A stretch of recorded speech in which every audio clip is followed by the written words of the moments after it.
मां नर्मदा के जन्मोत्सव पर प्रदेश के लोक निर्माण मंत्री राकेश सिंह समेत साधु संतों ने मां नर्मदा को स्वच्छ रखने का संदेश दिया। इस मौके पर रेत नाका से गौरी घाट तक चुनरी यात्रा निकाली गई। गौरी घाट पहुंचकर 1100 फुट की यह चुनरी मां नर्मदा को अर्पित की गई। इस मौके पर प्रदेश के लोक निर्माण मंत्री राकेश सिंह और साधु संत बड़ी संख्या में मौजूद रहे। सभी ने श्रद्धालुओं को मां नर्मदा जन्मोत्सव की बधाइयां दी और नर्मदा को स्वच्छ रखने की अपील की है।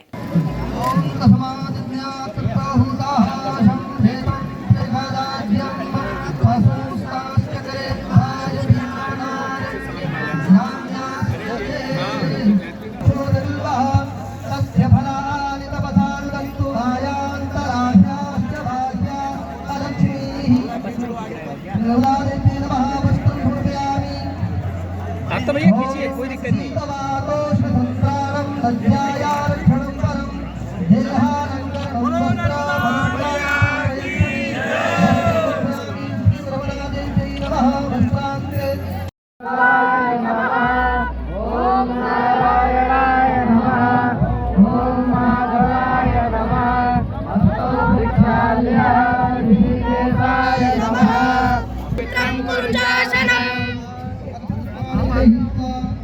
मोबाइल पीछे करिए, मोबाइल पीछे करिए।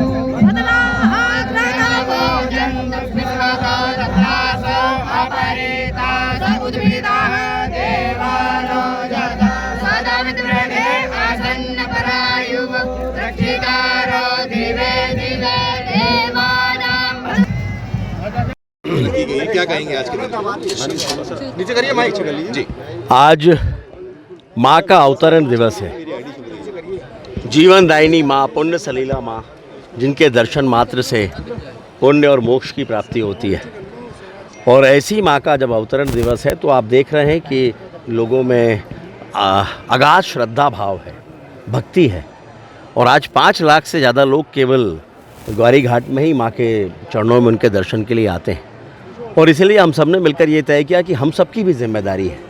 माँ जीवनदायिनी है, लेकिन जीवनदायिनी स्वच्छ रहें, इसके लिए हम सबको भी मिलकर प्रयास करना पड़ेगा। तो इस बार ये निर्णय किया था सभी की सहमति से, पूज्य साधु संतों के आशीर्वाद से, कि सभी लोग रास्ते में रेत नाका के पास से ही वहाँ उनके पहले वाहन खड़े हो जाएं। और मैंने कहा था कि मैं स्वयं भी पैदल ही आऊँगा, ताकि यहाँ पर किसी तरह की अव्यवस्था ना हो, कोई भी वीआईपी मूवमेंट के कारण लोगों को परेशानी ना हो। तो आज मैं पैदल ही आया हूँ और पैदल ही जाऊँगा।